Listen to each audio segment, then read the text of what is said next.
Assalamualaikum warahmatullahi wabarakatuh. Perkenalkan kami dari kelompok 4 dengan anggota Elia Ernandila, saya sendiri, dan teman saya Hana Afiala Fedria Wawor, Indah Sulistiani, serta Salsa Ratu Maisha.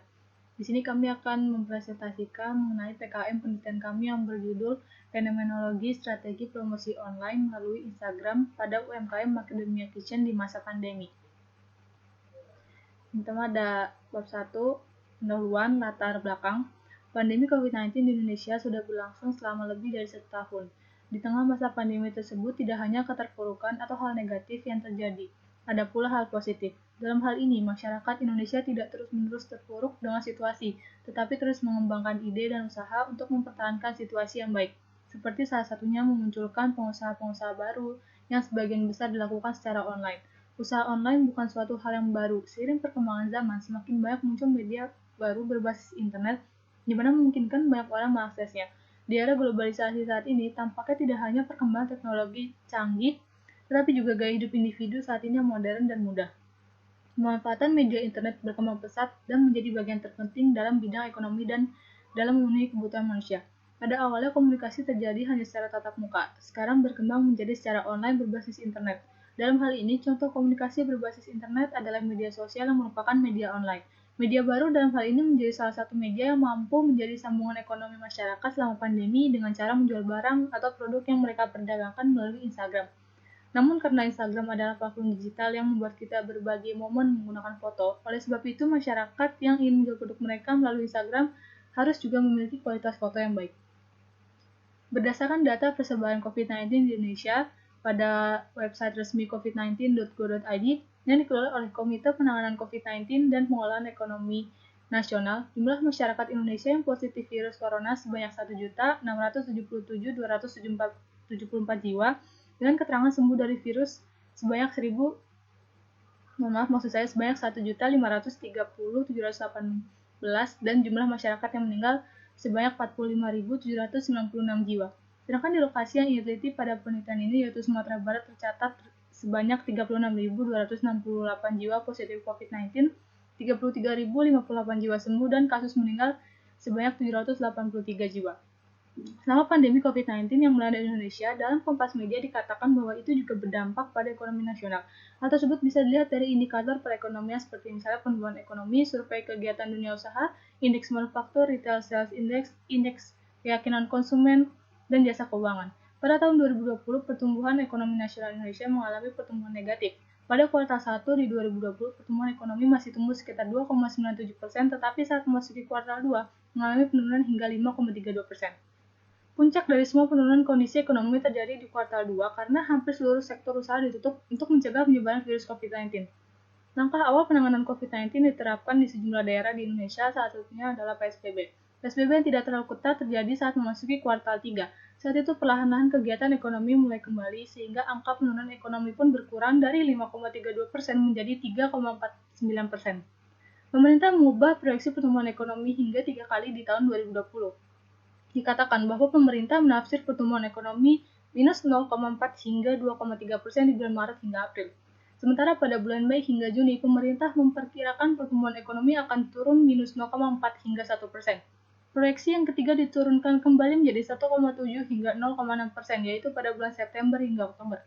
Survei kegiatan dunia usaha mencatat bahwa saldo bersih tertimbang kegiatan usaha pada triwulan 3 dan 4 di tahun 2020 meningkat sebesar minus 5,97 dan 2,21% dibandingkan dengan kondisi pada triwulan 2 yang mencapai minus 35,7%. Berdasarkan hasil data survei tersebut, perbaikan dalam kegiatan usaha terjadi pada seluruh sektor ekonomi, terutama pada sektor industri pengolahan, perdagangan hotel dan restoran, sektor pengangkutan, serta komunikasi. UMKM juga termasuk sebagai salah satu yang menjadi faktor pendorong ekonomi. UMKM sendiri merupakan sebuah usaha yang didirikan oleh masyarakat. Biasanya didirikan oleh perseorangan. Adanya pandemi membuat UMKM harus melakukan promosi di media sosial agar penjualan mereka tetap ada walaupun di masa pandemi. Instagram dapat menjadi platform digital yang cocok untuk mempromosikan produk mereka agar lebih dikenal masyarakat.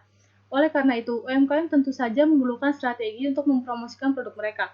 Strategi sangat diperlukan untuk mempromosikan atau memasarkan suatu produk karena hal tersebut berkaitan dengan customer. Salah satu strategi yang sebaiknya dipikirkan adalah strategi mengenai komunikasi dengan customer. Salah satu contoh UMKM yang mengembangkan bisnisnya melalui sosial media Instagram adalah toko kue Macadamia Kitchen. Macadamia Kitchen yang menjual minuman seperti yogurt dan lain-lain, pada awal mulanya Macadamia Kitchen ini hanya mempunyai store offline saja. Tetapi karena adanya kondisi yang membuat transaksi jual beli berkurang, akhirnya dibuat suatu pilihan yaitu berjualan dengan memanfaatkan media sosial Instagram.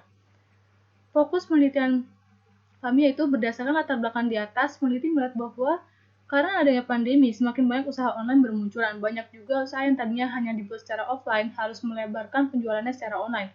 Sebagai strategi promosi, banyak UMKM yang kini menggunakan media sosial Instagram. Samping karena mudah diakses, penggunanya pun juga sangat banyak. Berdasarkan Hootsuite, pengguna Instagram di Indonesia per tahun 2021 mencapai 86,6%. Sehingga fokus penelitian kami adalah analisis strategi promosi online melalui Instagram pada UMKM Macadamia Kitchen di masa pandemi. Tujuan penelitian kami adalah pada sebuah usaha pasti memiliki tujuan dalam mempromosikan usahanya. Sama hal dengan penelitian ini yang ingin mengetahui strategi UMKM Macadamia Kitchen dalam melakukan promosi online melalui media Instagram di masa pandemi. Manfaat penelitian. Adapun manfaat penelitian ini terbagi menjadi dua, yaitu manfaat akademik dan manfaat praktis. Manfaat akademik adalah untuk menambah referensi di bidang komunikasi pemasaran, khususnya strategi promosi melalui media sosial. Sedangkan untuk manfaat praktis, yaitu menjadi acuan bagi peneliti selanjutnya dalam bidang komunikasi pemasaran sekaligus menjadi referensi bagi pihak UMKM dalam mengembangkan bisnisnya dengan strategi promosi melalui media sosial. Selanjutnya akan dilanjutkan oleh teman saya, Indah Sulistiani. Bab berikutnya adalah bab 2, yaitu kajian pustaka. Pada bab 2 ada 2 subbab, yaitu landasan konseptual dan penelitian terdahulu. Pada landasan konseptual, yang pertama ada strategi promosi. Promosi adalah kegiatan yang memberikan informasi kepada konsumen, mempengaruhi dan menarik publik. Bagi perusahaan untuk memperkenalkan produk dan menarik pasar untuk memilih produknya. Promosi itu sendiri adalah proses yang sangat penting. Menurut klasifikasi jenis promosi oleh Kotler dalam Ghana tahun 2017, promosi dibagi menjadi 4 kategori. Yang pertama periklanan, yang kedua personal selling, yang ketiga promosi, dan yang keempat publisitas. Promosi digunakan sebagai alat penggerak jangka pendek dan tujuannya adalah untuk memperkuat pemasaran dengan lebih cepat. Dengan adanya promosi penjualan, diharapkan penjualan secara bertahap akan meningkat. Dalam perusahaan, bentuk promosi adalah memberikan contoh barang, hadiah, atau potongan harga kepada calon pembeli. Publisitas digunakan untuk memberdayakan permintaan individu untuk suatu barang, administrasi, atau pemikiran dengan memanfaatkan berita bisnis dalam komunikasi atau pendukung yang luas, sehingga publik akan lebih cepat mendapatkan berita atau data yang perlu disampaikan oleh organisasi pada umumnya. Tindakan publisitas ini adalah strategi yang paling murah dan dapat dilakukan di semua lapisan masyarakat. Dalam publisitas, ini dapat memberikan beberapa keuntungan bagi pelaku usaha yang beritanya dapat dilihat secara objektif dan secara umum akan dipercaya. Yang kedua, ada Instagram. Berdasarkan penjelasan Safo tahun 2012, media merupakan sebuah medium atau perantara yang digunakan dalam suatu proses komunikasi. Kata sosial adalah sebuah kebutuhan manusia yang harus melakukan komunikasi dengan manusia lainnya. Herman di tahun 2014 mendefinisikan Instagram sebagai sebuah situs media sosial yang dipergunakan untuk membagikan foto atau video. Dirancang untuk seluler dengan tujuan menjadi penghubung antara pengguna Instagram dengan keluarga, teman, kolega, ataupun dengan pengguna Instagram lainnya yang mempunyai minat atau ketertarikan pada bidang yang sama. Berdasarkan survei Kata Data Insight Center pada bulan November 2020, menunjukkan bahwa sebanyak 47,6% masyarakat Indonesia memiliki akun Instagram. Instagram terdiri dari beberapa fitur, di antaranya sharing photos and videos, using captions, commenting, using hashtag, location features, and tagging photos and videos on Instagram. Fitur-fitur tersebut mendukung terjadinya interaksi dalam promosi online. Media sosial menjadi media promosi yang tepat dan dapat membangun komunikasi yang interaktif antara penjual dan produknya. Melalui Instagram, penjual bisa membuat pesan dalam bentuk foto, video, serta tulisan. Penjual dapat berinteraksi dengan aktif mempromosikan produknya kepada khalayak melalui fitur kolom komentar. Yang ketiga ada konstruktivisme. Konstruktivisme di mana dikatakan dalam Creswell tahun 2018, konstruktivisme biasa digunakan dalam penelitian kualitatif. Teori ini percaya bahwa individu mencari pemahaman tentang dunia tempat semua individu tinggal dan bekerja. Pada teori ini, individu mengembangkan makna-makna subjektif dari peristiwa ataupun pengalaman yang pernah terjadi dan dialami oleh individu tersebut. Makna dari objek yang diteliti akan mengarahkan peneliti untuk mencari mengenai kompleksitas pandangan mengenai strategi promosi online melalui Instagram pada UMKM Macadamia Kitchen di masa pandemi COVID-19 ini. Dalam penelitian yang menggunakan konstruktivisme sebagai teori dan paradigma, maka tujuan penelitian tersebut diyakini untuk mencari sebanyak mungkin pandangan individu atau partisipan penelitian mengenai situasi yang sedang diteliti. Jika pertanyaannya semakin terbuka, maka pertanyaan tersebut akan semakin baik karena peneliti konstruktivis ini sering membahas mengenai proses interaksi masing-masing individu dan juga berfokus pada konteks yang lebih spesifik, yaitu konteks mengenai tempat di mana individu tersebut tinggal dan bekerja untuk memahami latar dari sejarah ataupun budaya partisipan. Penelitian yang menggunakan konstruktivisme tidak memulainya dengan teori, melainkan dimulai dari partisipan, kemudian mengembangkan teori dan maknanya. Yang keempat, ada fenomenologi. Sebuah studi fenomenologi dalam Creswell tahun 2018 menyebutkan bahwa fenomenologi menjelaskan mengenai pengalaman hidup individu terhadap sebuah fenomena atau sebuah konsep. Tujuan dasar dari fenomenologi ini adalah untuk menguraikan atau menjabarkan pengalaman masing-masing individu dengan sebuah fenomena menjadi sebuah deskripsi tentang fenomena tersebut secara umum. Fenomenologi dalam penelitian kualitatif berarti peneliti akan mengidentifikasi sebuah fenomena yang berupa objek atau dari pengalaman manusia seperti peristiwa, kemarahan, kesedihan, dan lain-lain. Fenomenologi transendental kurang berfokus pada interpretasi peneliti, melainkan lebih berfokus pada pengalaman partisipan. Fenomenologi transendental menurut Moustakas dalam Threshold tahun 2007 adalah sebuah fenomenologi yang nantinya peneliti akan mengesampingkan prasangka tentang fenomena yang diselidiki. Peneliti lebih mengandalkan struktur universal untuk memperoleh sebuah gambaran tentang pengalaman dan juga menggunakan metode analisis yang sistematis untuk menyampaikan esensi keseluruhannya dari sebuah pengalaman individu. Subbab yang kedua adalah penelitian sebelumnya atau penelitian terdahulu. Yang pertama, penelitian terdahulu oleh Tabroni dan Komarudin. Mereka melakukan penelitian mengenai strategi promosi produk melalui digital marketing bagi UMKM yang khususnya terdampak pandemi. Tabroni dan Komarudin menggunakan metode penelitian kualitatif deskriptif untuk menyelesaikan penelitian tersebut. Kedua peneliti tersebut membuat penelitian ini juga dengan maksud untuk memberikan sedikit banyak gambaran mengenai strategi atau bentuk promosi yang digunakan perusahaan selama masa pandemi. Dari penelitian tersebut, hasil yang didapatkan adalah strategi digital marketing yang digunakan selama masa pandemi itu berkaitan dengan keputusan konsumen. Yang kedua, penelitian selanjutnya dilakukan oleh Andes dan Sunaryanto pada tahun 2020 yang membahas mengenai promosi penjualan dengan menggunakan Instagram. Sama seperti penelitian yang dilakukan sebelumnya, penelitian ini juga menggunakan metode kualitatif dengan berfokus pada promosi penjualan melalui Instagram. Penelitian yang dilakukan kedua peneliti tersebut mendapatkan hasil, yaitu Instagram terbukti sebagai media yang mampu meningkatkan penjualan produk dengan konsumen yang juga menilai bahwa menggunakan Instagram lebih praktis bagi penjual untuk menyajikan atau menyediakan informasi yang berhubungan dengan produk yang dijual. Yang ketiga, yaitu selanjutnya adalah penelitian milik Setiawati, Wiyaka, dan Putri mengenai strategi promosi menggunakan Instagram. Perbedaannya adalah pada fokusnya. Penelitian tersebut berfokus pada tempat wisata Ujung Kulon. Penelitian tersebut menggunakan metode kualitatif dengan melakukan wawancara bersama 5 narasumber yang berkaitan dengan penelitian tersebut. Tujuan penelitian ini antara lain untuk mengetahui beberapa titik foto dalam akun Instagram @ujungkulonjanggan yang berpengaruh untuk menarik pengunjung agar berwisata ke Ujung Kulon. Hasil penelitiannya menunjukkan bahwa titik yang paling diminati pengunjung adalah titik meja piknik melayang dengan konsep sebuah meja yang digantung di atas ketinggian sekitar 15 meter. Yang keempat, kemudian penelitian selanjutnya dilakukan oleh Dewi Utari dan Fajariana di tahun 2018 dengan mengambil topik yang serupa, yaitu strategi pemasaran melalui Instagram, namun berfokus pada akun Instagram @subur_batik. Sama seperti sebelum-sebelumnya, penelitian tersebut juga menggunakan metode penelitian kualitatif dengan pendekatan deskriptif. Hasil penelitiannya membuktikan bahwa promosi melalui Instagram dapat meningkatkan penjualan batik di toko tersebut. Yang kelima, di penelitian selanjutnya ini berfokus pada Instagram sebagai sarana promosi dalam meningkatkan minat beli konsumen. Dilakukan oleh Indika dan Jovita pada tahun 2017. Hasil penelitiannya menunjukkan bahwa informasi digital yang disampaikan lewat Instagram itu terbukti efektif dalam meningkatkan minat beli konsumen hingga 50,2%. Yang keenam, penelitian yang berjudul Dampak Pemakaian Media Sosial Terhadap Perkembangan Usaha Mikro, Studi pada Usaha Makanan Kaki Lima. Penelitian ini membahas bagaimana pengaruh media sosial terhadap pengembangan usaha mikro, khususnya di bidang makanan. Menurut persepsi mereka yang pernah menggunakannya, penelitian ini menggunakan metode kualitatif dengan pendekatan fenomenologi. Hasil penelitiannya menunjukkan bahwa penggunaan media sosial diyakini sangat membantu pengembangan pemasaran. Hasil penelitian ini masih bisa dilanjutkan untuk mendapatkan hasil yang lebih sempurna sebagai salah satu teori pengembangan usaha mikro.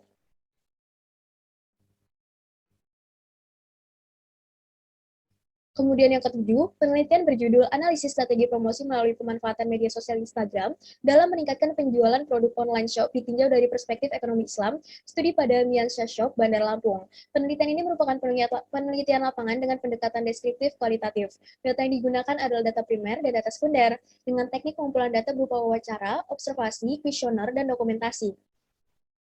Populasi yang digunakan adalah 6 pengelola Miansa dan sampel untuk melihat tanggapan konsumen berjumlah 47 orang dengan indikator responden yang melakukan pembelian 1 bulan terakhir. Hasil dari penelitian ini adalah periklanan dengan menggunakan media sosial Instagram, promosi penjualan dengan menggunakan diskon atau penurunan harga, premi atau hadiah, pameran dagang, kupon atau voucher, dan garansi produk. Yang kedelapan, penelitian berjudul Strategi Promosi di Media Sosial Instagram terhadap Kesadaran Merek di Era Generasi Z. Promosi melalui media sosial Instagram merupakan salah satu strategi komunikasi pemasaran dalam membangun kesadaran merek di lingkungan generasi Z. Generasi Z adalah generasi setelah generasi Y. Generasi ini merupakan generasi peralihan generasi Y dengan teknologi yang semakin berkembang. Disebut juga dengan I generation, generasi net atau generasi internet. Dari penelitian tersebut dapat diketahui bahwa promosi produk melalui postingan di Instagram berupa foto atau video yang menarik perhatian generasi Z pengguna Instagram dan semakin sering diposting dan dilihat, maka produk tersebut akan semakin sering dilihat oleh generasi Z pengguna Instagram, maka akhirnya akan mencapai kesadaran merek. Yang kesembilan, penelitian berjudul Strategi Promosi Melalui Media Sosial Instagram guna menarik generasi milenial untuk membeli produk tabungan pada PT Baku Bangunan Daerah Kalimantan Selatan, Cabang Paringin. Tujuan dari penelitian ini adalah untuk mengetahui strategi promosi melalui media sosial Instagram yang selama ini dilakukan Bank Pembangunan Daerah Kalimantan Selatan, Cabang Paringin. Metode penelitian yang digunakan dalam penelitian ini adalah metode deskriptif dengan teknik pengumpulan data yaitu observasi dan wawancara. Teknik analisis data yang digunakan adalah data dan statistik. Berdasarkan hasil pengamatan yang penulis lakukan, strategi promosi melalui media sosial Instagram itu digunakan untuk mempromosikan produk-produk bank kasel dominan pada kegiatan sosial yang dilakukan. Yang ke-10, penelitian berjudul Aplikasi Instagram sebagai Sarana Promosi Bisnis Online, sebuah studi pada akun Warung Mama. Dalam penelitian ini, objek yang diteliti adalah bagaimana Warung Mama memanfaatkan aplikasi Instagram sebagai sarana promosi bisnis online dengan tujuan untuk mendeskripsikan bagaimana promosi Warung Mama dalam memanfaatkan aplikasi Instagram sebagai sarana bisnis online. Data primer yang dikumpulkan itu berupa wawancara, observasi, akun Instagram Warung Mama, dan dokumentasi dengan data sekunder artikel mengenai Instagram. Metode penelitian yang digunakan adalah metode kualitatif dengan menggunakan pendekatan deskriptif. Hasil penelitian menunjukkan bahwa media Instagram lebih sesuai digunakan oleh pebisnis muda yang mempunyai modal kecil dalam kegiatan promosi bisnis online, di mana dalam penggunaannya tidak memerlukan biaya banyak dan dapat diakses dimanapun dan kapanpun. Aplikasi Instagram juga berbasis sharing foto dan itu mempermudah untuk mempromosikan online shop mereka. Selanjutnya bab 3 yaitu metode penelitian. Ada 9 subbab. Yang pertama pendekatan penelitian. Pada pendekatan kami menggunakan kualitatif, yang mana ini mengandalkan data yang berupa teks dan gambar. Memiliki langkah-langkah unik dalam analisis data dan menggunakan rancangan yang beragam. Kemudian selanjutnya ada jenis penelitian. Dalam kualitatif ada beberapa jenis penelitian dan kami menggunakan fenomenologi. Pada fenomenologi ini berhubungan dengan pemahaman tentang kehidupan keseharian dan dunia intersubjektif partisipan. Penelitian fenomenologi mencoba untuk menjelaskan atau mengungkap makna konsep atau fenomena pengalaman yang didasari oleh kesadaran yang terjadi pada beberapa individu. Pada penelitian kami mencoba untuk menjelaskan pengalaman yang dialami oleh pegawai atau karyawan, juga pemilik usaha dari Macadamia Kitchen mengenai bagaimana mereka mempromosikan usaha mereka melalui media sosial Instagram di situasi pandemi. Lalu selanjutnya ada strategi penelitian. Strategi penelitian ini akan menjadi acuan bagi peneliti untuk memperoleh informasi, juga menjadi acuan dalam mengelola data atau informasi yang didapat. Dalam studi fenomenologi, Moustakas menggambarkan sebuah prosedur analisis data di mana peneliti akan mengidentifikasi sebuah fenomena untuk dipelajari, mengumpulkan data dari beberapa orang yang terlibat dengan fenomena tersebut, dan data kemudian akan dianalisis dengan mereduksi informan dalam pernyataan yang signifikan, kemudian digabungkan dalam sebuah tema. Selanjutnya dikembangkan dengan mendeskripsikan pengalaman partisipan atau informan mengenai apa dan bagaimana mereka terhadap suatu fenomena yang terjadi. Selanjutnya ada unit analisis. Unit analisis dalam Earl Baby ini dijelaskan adalah apa atau siapa yang dipelajari dan diteliti dalam sebuah penelitian. unit analisis ini paling sering berhubungan dengan individu. Dan dalam penelitian kami, unit analisisnya adalah orang yang bekerja, atau dengan kata lain adalah karyawan yang bekerja di UMKM Macadamia Kitchen beserta dengan pemiliknya. Selanjutnya, teknik penarikan informan. Dalam penelitian kami memilih untuk menggunakan teknik purposive sampling, di mana purposive sampling ini merupakan teknik pengambilan informan berdasarkan pengetahuan informan dan ditentukan dengan tujuan penelitian.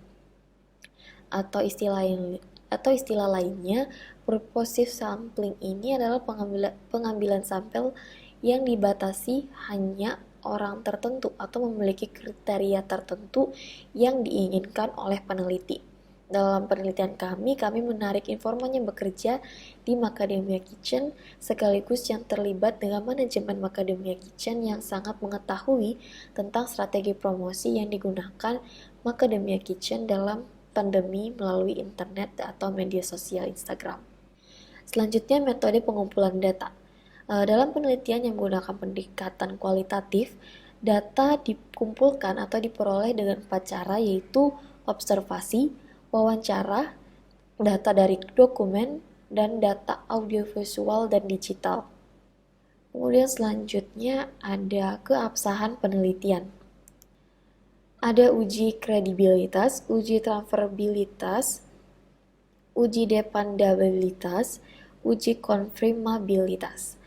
Yang pertama, uji kredibilitas, yaitu data dapat dikatakan kredibel apabila adanya persamaan antara apa yang dilaporkan peneliti dengan apa yang sesungguhnya terjadi pada objek yang diteliti. Kemudian uji transferabilitas, yaitu menunjukkan derajat ketepatan atau sejauh mana dapat diterapkannya hasil penelitian ke populasi di mana informan tersebut dipilih. Selanjutnya, uji dependabilitas, yaitu apabila hasil penelitian memberikan hasil yang sama dengan penelitian yang diuji pihak lain. Selanjutnya, uji konfirmabilitas, yaitu lebih diartikan sebagai konsep intersubjektivitas atau transparansi, yang merupakan bentuk ketersediaan peneliti dalam mengungkapkan kepada publik mengenai bagaimana proses dan elemen-elemen dalam penelitiannya, yang selanjutnya memberikan kesempatan kepada pihak lain untuk melakukan penilaian hasil temuannya sekaligus memperoleh persetujuan di antara pihak tersebut.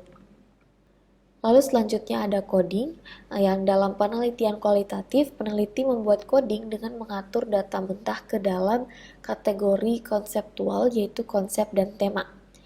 Coding data kualitatif merupakan integral dari analisis datanya, dan coding akan mendorong peneliti untuk berpikir mengenai data dan pertanyaan penelitian. Dalam studi kualitatif, coding dilakukan untuk mengurangi tumpukan data yang masih mentah sehingga lebih mudah untuk dikelola. Ada 3 bentuk coding, yaitu open coding, axial coding, dan selective coding. Lalu yang terakhir ada metode analisis data. Miles and Huberman secara umum membagi ada 3 langkah dalam analisis data kualitatif, yaitu reduksi data, penyajian data, dan penarikan kesimpulan. Langkah pertama yaitu reduksi data, yang mana dilakukan melalui pengkodean dan kategorisasi, di mana ini bertujuan untuk mengurangi data yang sudah dikumpulkan, disusun ulang, dan diintegrasikan untuk membentuk teori. Kemudian langkah kedua yaitu penyajian data, yang dilakukan ketika menganalisis data, di mana untuk melibatkan pengambilan data yang telah direduksi dan menampilkannya secara terorganisir dan padat. Lalu langkah terakhir adalah penarikan kesimpulan. Ini adalah inti dari analisis data, yang pada titik ini menjawab pertanyaan penelitian dengan menentukan tema yang diidentifikasi dengan memikirkan penjelasan untuk pola dan hubungan yang diamati, atau dengan membuat kontras dan perbandingan. menarikkan kesimpulan dari hasil analisis data terhadap paparan data dengan menjabarkan data yang diperoleh yang sudah disajikan dan disusun dengan baik dan jelas pada proses penyajian data. Baik, perkenalkan, nama saya Salsara Tumaisya. Kali ini saya akan mempresentasikan hasil dari PKM dari kelompok 4.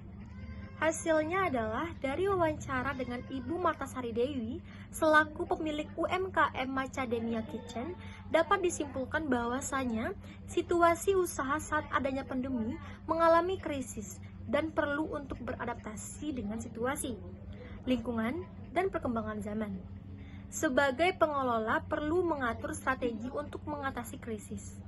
Dan Ibu Marta mulai menggunakan media sosial Instagram dengan menerapkan berbagai promosi untuk meningkatkan kembali penjualannya.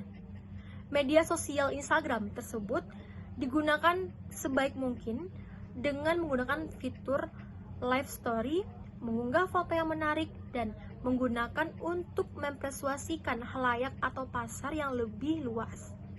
Penggunaan yang tepat pun memungkinkan usaha Ibu Marta melewati krisis dan meningkatkan penjualannya di masa pandemi ini.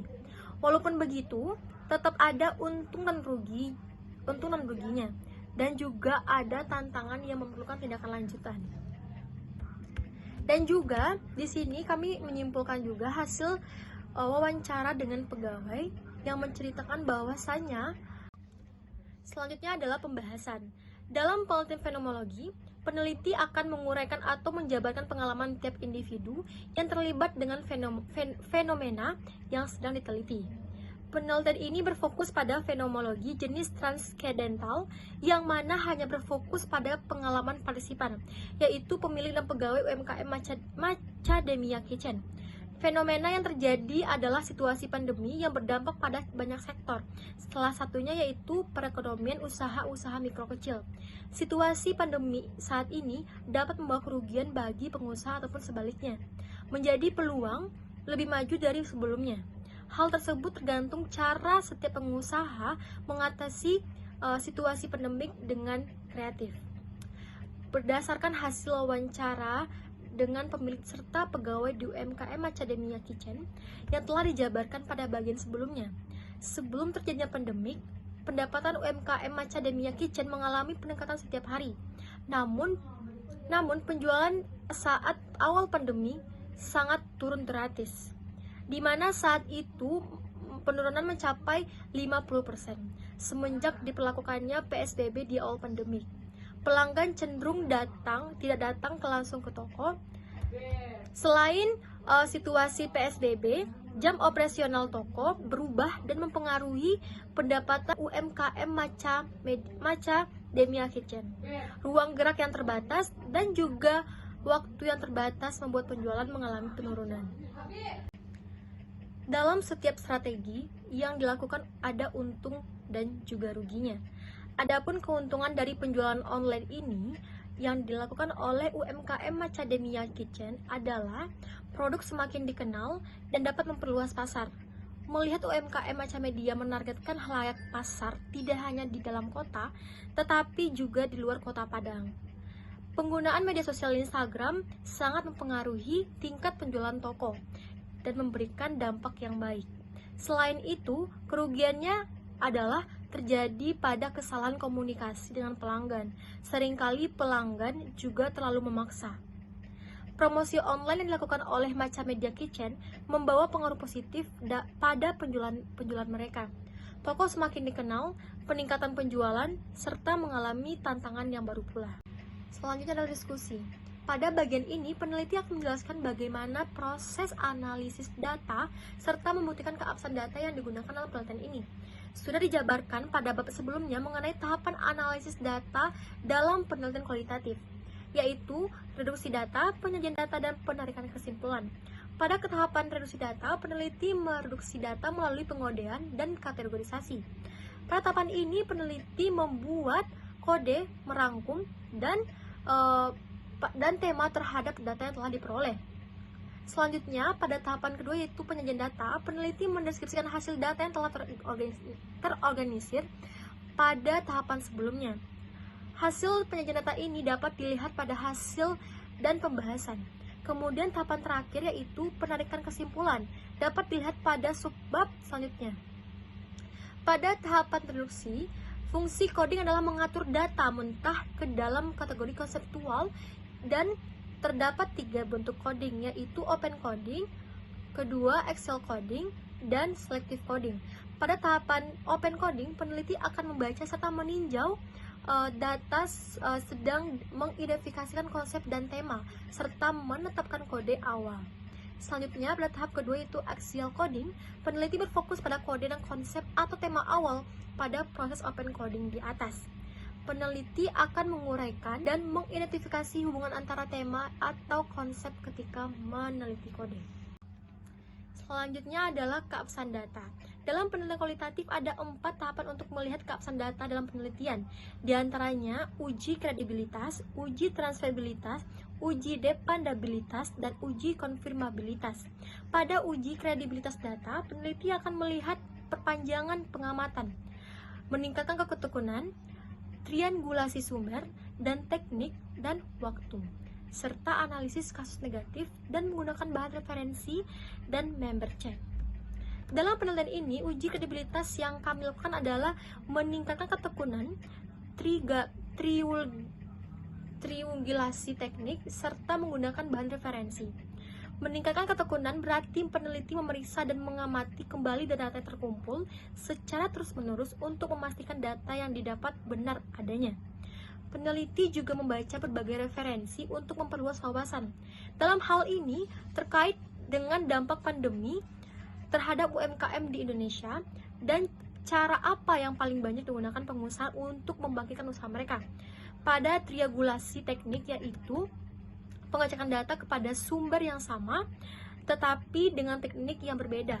Peneliti memeriksa kembali data yang diperoleh melalui wawancara dengan pemilik dan pegawai UMKM Macadamia Kitchen dengan melakukan observasi ataupun mengamati bagaimana strategi promosi online tersebut yang dilakukan di akun Instagram Macadamia Kitchen. Selanjutnya, peneliti juga menggunakan bahan referensi untuk mendukung data transkrip wawancara dan informan, yaitu Ibu Martasari Dewi, pemilik UMKM Macadamia, dan Ibu Rinda, pegawai UMKM Macadamia Kitchen. Selanjutnya adalah kesimpulan. Macadamia Kitchen merupakan UMKM milik Ibu Martasari Dewi. Pada awal pandemi, UMKM ini mengalami penurunan sekitar 50%. Berdasarkan wawancara dengan salah satu pegawai UMKM tersebut, awal pandemi membuat pelanggan tidak berkunjung ataupun mampir ke toko secara langsung. Penerapan PSBB juga batas waktu di luar ruangan membuat jam operasional toko berubah, dan hal ini berdampak pada pendapatan penjualan. Akan tetapi, dengan mengikuti perkembangan zaman yang ada, Ibu Martasari Dewi selaku pemilik Macadamia Kitchen mulai memanfaatkan media sosial Instagram sebagai media promosi online.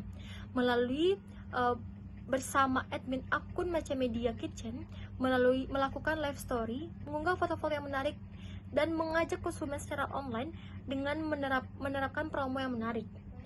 Penerapan promo secara online ini berdampak positif dan pendapatan penjualan Macadamia. Hasil dari wawancara dengan pemilik dan toko menyatakan bahwasanya promosi online ini semakin memperluas target. Sebelumnya UMKM Macadamia Kitchen menargetkan pasar dalam Kota Padang dan juga di luar Kota Padang. Adanya promosi online di Instagram ternyata semakin memperkenalkan Macadamia dan menarik konsumen cukup banyak. Macadamia berhasil melewati krisis pada awal pandemik dan pendapatan pun terus meningkat. Selanjutnya adalah saran. Maka dari itu, dengan telah adanya hasil yang disertai oleh data-data yang kuat dalam penelitian ini, hendaknya bisa memberi wawasan yang baru mengenai promosi dalam berjualan menggunakan media sosial, salah satunya Instagram. Untuk itu diharapkan untuk penelitian selanjutnya bisa mengembangkan referensi dan gagasan terbaru dalam mengembangkan penelitian selanjutnya. Selanjutnya adalah lampiran. Di lampiran ini berisi yaitu daftar pertanyaan untuk owner dan juga daftar pertanyaan untuk pegawai. Yang pertama, daftar pertanyaan untuk owner, yaitu pertama, bagaimanakah situasi penjualan pada saat awal pandemik. Yang kedua, strategi apakah yang dilakukan untuk meneruskan menjalankan bisnis di tengah pandemik. Yang ketiga, bagaimanakah mengelola Instagram sebagai media promosi? Owner yang mengelola sendiri atau pegawai yang menjadi adminnya? Kalau owner yang menjadi admin, bisa langsung tanya operasional Instagramnya bagaimana? Yang keempat, apakah penggunaan Instagram sebagai media promosi meningkatkan penjualan? Yang kelima, apa keuntungan dan kerugian yang didapatkan selama berjualan online? Yang keenam, apakah tantangan berjualan online selama pandemi dan bagaimanakah cara mengatasinya? Selanjutnya, daftar pertanyaan untuk pegawai. Yang pertama, bagaimanakah pendapatmu mengenai penjualan saat sebelum dan sesudah pandemi? Yang kedua, apakah sesudah pandemi dan jam operasional toko berubah? Apakah hal ini mempengaruhi pendapatan? Yang ketiga, pasar yang dituju hanya dari Kota Padang atau menerima pesanan dari luar Kota Padang, biasanya dari kota apa? Yang keempat, bagaimanakah operasional Instagram dalam hal promosi? Selanjutnya adalah lampiran matriks. Pertama, judul Fenomenologi Strategi Promosi Online melalui Instagram pada UMKM Macademia Kitchen di masa pandemi. Kedua, selanjutnya fokus penelitian. Bagaimanakah strategi promosi online melalui Instagram pada UMKM Macademia Kitchen di masa pandemi? Selanjutnya variabel, yaitu strategi promosi. Sumber data. Pertama, informan, yaitu owner Macademia Kitchen, Marta Sari Dewi, Linda sebagai pegawai Macademia Kitchen, Lydia Sari sebagai admin Instagram Macademia Kitchen. Kedua adalah pustaka. Metode penelitian. Jenis penelitian adalah kualitatif deskriptif. Strategi penelitian adalah fenomenologi transendental. Teknik penarikan informan yaitu purposive sampling. Metode pengumpulan data, wawancara. Kelima, metode analisis data, reduksi data, penyajian data, penarikan kesimpulan. Yang keenam, keabsahan penelitian, kredibilitas. Hasil dari penelitian adalah Macademia Kitchen memanfaatkan media sosial Instagram sebagai wadah untuk memperluas promosi Macademia Kitchen secara online. Macademia Kitchen juga memanfaatkan fitur-fitur yang ada di Instagram seperti live Instagram. Macademia Kitchen melakukan promosi di Instagram dengan cara memposting foto-foto makanan yang menarik sekaligus berinteraksi dengan konsumen. Macademia Kitchen mengajak konsumen secara online untuk menggunakan promo-promo yang tersedia di Macademia Kitchen. Promo menarik tersebut juga bagian dari strategi promosi secara online oleh Macademia Kitchen. Baik, itulah pemaparan hasil PKM kelompok 4. Terima kasih. Assalamualaikum warahmatullahi wabarakatuh.